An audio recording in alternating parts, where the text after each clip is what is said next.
Any organization, no matter the results now, no matter how large, no matter the speed, no matter the level in the global rating today, if such doesn't have a succession planning or has bad succession planning,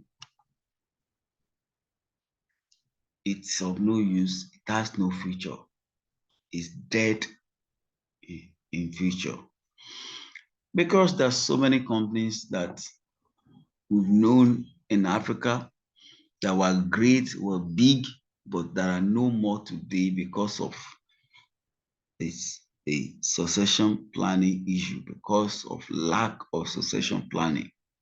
So we'll be looking at cracking the succession planning code, effective strategies for developing your leadership pipeline and retaining high performance. And it's something that every organization has to take very serious, has to plan. And it has to be from the beginning, the stages of succession has to be there. It has to be there and settled. So John C. Maxwell says, there is almost no limit to the potential of an organization that recruits good people, raise them up as leaders, and continually develops them. That's the process. Don't just employ people. Remove this idea of it's our employee. Don't just see people as just employees. See a way of selling the idea of the vision of the company to them, groom them like it's their home, make them feel it that like their own, train them like their home, show them things. It will help. So, what is a succession plan? A proactive and systematic business technique used by organizations to transfer leadership roles to another person's or group of employees, or to groom future leaders for significant responsibilities throughout all levels of the organization, is known as succession planning. The concept of bringing people up in order to fill positions eventually, in order to become management team eventually, in order to become by different ways, different things. Because so many companies, every position they will have to always announce inside the list. And these are some of these have stayed for years. Yes, there are times we make an announcement, but there are some positions that it has to be by succession. You must have that mentality. So, and there are major three types of succession planning. Strategic leadership development, which is you create a culture of continuous learning, accountability, and aligning talent with strategic vision. This is the best. This is what we do. If you practice this, it will afford of you of order too, because the order is departure defines succession plan. Thoughtful planning and activities of the ensure organization sustainability. So when you are now going and think of what do I do, how do I know, you plan it from the beginning. And the emergency / interim succession planning, that's not the best. It appoints specific acting successor or successor by role, defines their scope, designates their reporting lines, and identify back field support. Meanwhile, from strategic leadership development, it will answer every other thing that has to do with future leadership. Groom well, like what we do in Empower Africa project, in Business Hub Africa, is when you coming in as a digital entrepreneur, you come in as a digital marketer, as a web designer. Now you're going to eventually, you'll be trained, and when you master it, then you become an instructor, and then you train some other people, then you move up to become supervisor.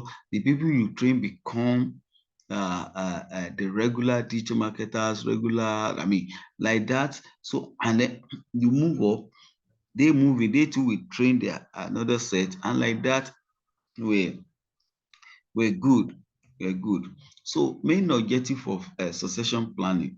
Succession planning can achieve a number of goals that not only helps candidates succeed in their new roles, but also offer a wider range of advantages to the business as a whole. It includes improved retention. Of course, if people are as people come, you groom them, they want to stay. They enjoy the grooming stage by stage. They want to stay when they see order, when they see stability, when they see improvement. People want to stay. And then business continuity. Because people stay, you don't have issue about staff. So business continuity is there. And then you have individual development and engagement. Individual development and engagement. And by so doing, you're able to reduce risk. It's not like you have someone, you have now want to get another person. I mean, the risk is out. You're able to reduce the risk, and that's very, very encouraging. So as a leader, we must embrace succession planning, and that's what we're doing. That's why we have the Business of Africa, the management team, and then we structure in a way that as people are passing through our project, they are becoming leader, and it's rolling like that. It's rolling without, nobody will be delayed about promotion. It's a structure, a structure. So, common mistakes to avoid when planning succession. Number one, which is key, is don't create succession plan for every role in the company. It's not every role. It's for the key roles that you play. You create succession plan for. Then number two, don't expect immediate result. This is very, very important. Now you have to know that people will make mistakes. I mean, as a leader, a founder, you have the vision as a founder. You've written so many papers around the business, around the project. You have answered so many questions. You've gone to, so many things, and you have practiced it in different formats. So you don't expect that people that are entering the office that you appoint into director should get it well perfectly, but you expect them to get it fast though, but not like it has to be quick, quick. Then don't play favoritism. That's what's affecting the government in Nigeria, government in Africa, because when you put the wrong people, you are supposed to put people in office based on merit, not on favoritism. These people worth this person worth this office, this person can deliver. So when you have bright people in the office that can deliver, you enjoy their service. So don't play favoritism, and then they're not addressing disappointment. When there's a disappointment, it has to be addressed. It's helpful. Then turning the process to the competition. Never allow that succession planning as competition. Let there be teamwork, let there be collaboration, let people work together and have results. So a single win is for all. When one wins, all wins. That's the idea. Then having no objective process for sporting successor. Too bad. You have to know where you're going to. You must have vision handing over to the people who are coming after you. There must be vivid, clear vision. Say, write down the vision plainly for they that will come to be able to run it. And there must be the reason why you are mentoring people, why you are working on them, grooming them. You should have guideline and vision. So it has to be objective process. And 6 succession planning steps for every organization. These 6. So the number one step is to identify critical and vulnerable positions. You have to understand, okay, these are at this position, they are vulnerable positions, they are critical. They are critical and vulnerable. So, and that you must know the number and begin to work on people to fill that gap. That's number one. Then access skills and abilities. It's very important. Don't put anybody in a position that cannot deliver. And then let there be continuous training. There should be a way of brushing, a way of training new things. When there's new thing, your workers should be trained into it. Then identify a talent pipeline. There are people who are good at doing things, who are good at doing some things. Yeah, don't let them be a bench, don't let them be bench woman in your company. Fix them, fix them, fix them, fix them. If you notice someone, if you notice a staff, if you notice, if IT students, you notice intern that they are doing something extraordinary, find a way to identify such and groom them specially, and then nominate successors from the qualified positions. So that's it. Instead of having to employ all the offices every time, nominate successors from the qualified positions. Groom people after you will be professional. Even if you are working in the government, you can always recommend, always nominate. So and then create an activity plan to develop successors. Let there be regular planned training sessions that will help the successors. And then always evaluate the succession plan every year. Look at the evaluation, check the evaluation, see how far you've gone. Let there be the succession plan has to be evaluated. How better are you? Okay, this you need this, you need this, you need this certificate more, you need this more. Things that the successor need. You have to evaluate and understand. And what are the 5 business benefits of succession planning?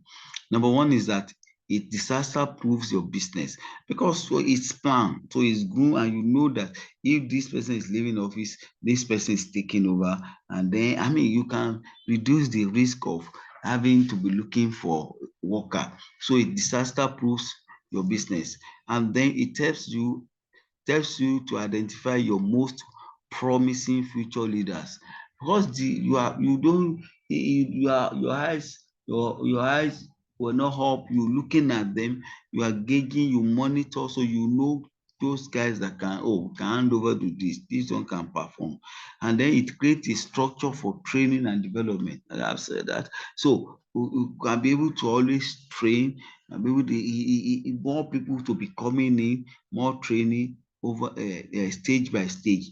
So it helps to maintain board and shareholders trust. So the shareholder, when they see the management team, oh fine, okay, think you're doing something, they can see that people are changing, then that's something. So then it gives a sense of direction to the business and enables it to plan for the long term, because you already, the person that is becoming a so any position, CEO, chief operating, no matter what, it's already planned, it's already arranged, and they will get there.